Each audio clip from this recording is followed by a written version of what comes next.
tallying up tits and tats will only get you so far before all you have left is a bunch of marks and scars on your heart that's holding on to resentment towards your partner.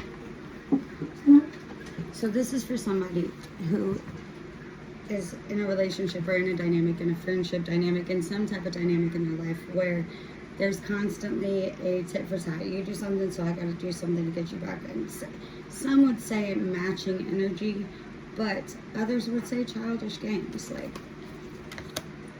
And at the end of the day, it's because they're starving for attention. They're oh, so you want to do this, and it's like I'm making sure that you're. Oh, I don't feel like you've been watching me very much recently, so I'm gonna go out and I'm gonna do this, and to upset you so that you remember me, show me some attention, even if it's bad attention. All attention is attention, right? Or is good attention if you're starving for it. And it's like you're not even.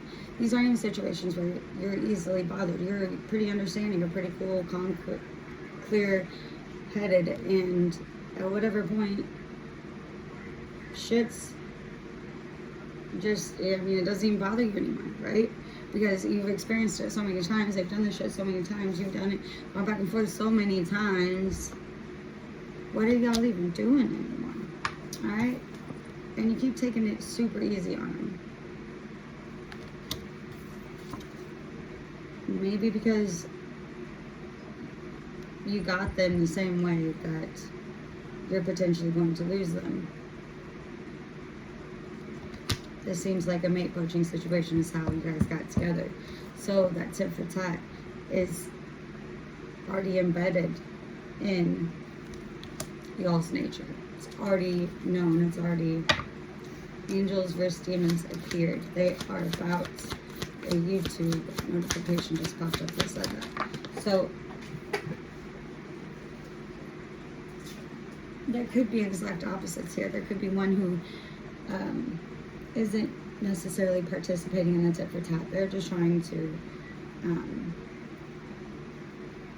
live their life, or there's things that are considered tits, and another person is tatting back for no reason when it's not even the first action is not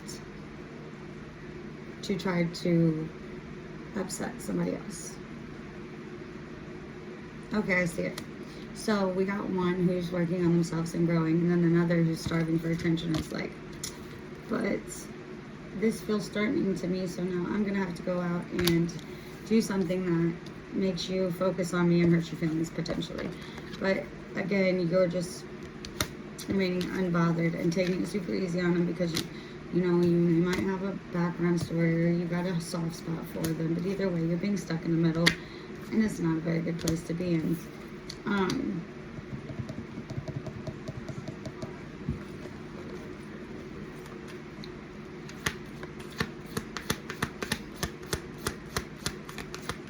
Or you're not worried about them really cheating on you. There's a trust here, a level of trust at least, and knowing that they're not going to shit where they eat. So if they're working on themselves, they're not really taking overly cautious acts towards them, because either way,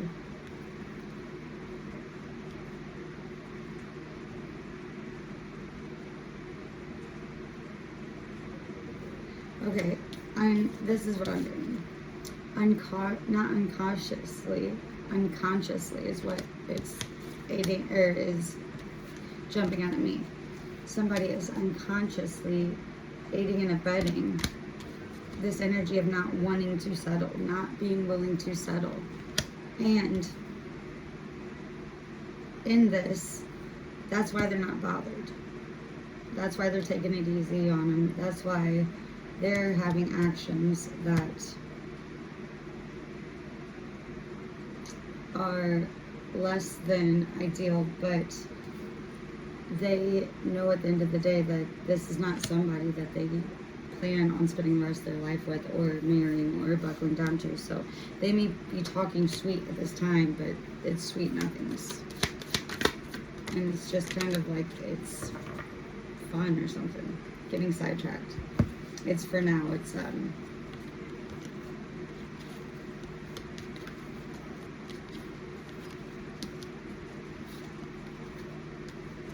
okay. Yeah, so somebody's not willing, or is not minding, then they don't care to share, right? Because their heart is caught up in something of the past. They're not fully invested in this in the first place. And this truth, it's not surface level or easy to see. And it's not to say that they're not, it seems like they aren't even trying to fake being a nice guy or a nice girl. They're just like, I don't even care anymore. And so they don't spend a lot of time focusing on this connection at all. More so other people catching their eye, or others, everything else has their attention above it. They're easily distracted from this connection. And this isn't really doing it for them. It's just, it doesn't have all of the needed components for them. So until they heal something within themselves or recognize what's going on, they're going to continue to do and be the same person and show up getting sidetracked with this childish behavior over and over again. This may have caused friendship breakups. Okay, that's what that mate poaching in reverse is. Their heart, it's hard for them to open up or trust or care after the situation where they were hurt very badly, and it caused a cutting of ties and goodbyes. And I think you're being asked to cut ties too, because as long as you stay in this energy, it's not really going to go anywhere for you, but you starving for their attention and not getting anywhere with it. And that's no fucking fun. Been that, don't want to go back. Never that. Stringing you along because they don't care. They really don't care. They're really just, they're willing to be taken, dragging their feet committal. Yeah, this isn't somebody who's very, they're not cautious with their actions and how their actions hurt other people, or how, you know, it's giving fuckboy or fuck girl. Or like just, not really fuckboy, fuck girl, but just like, playing the field. Bringing back to life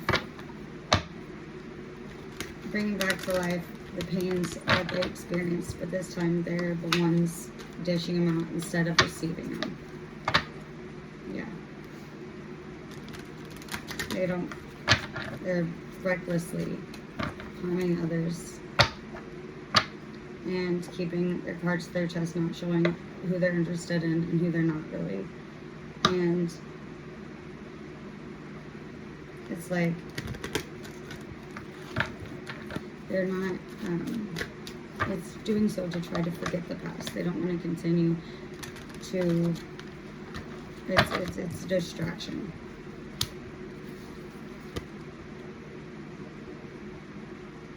Because there's no sorting through something that it's just all compiled together and like avoided. Doesn't know where to go with it. Nowhere to go with it. And there's a lot of it, of this pain, of this turmoil.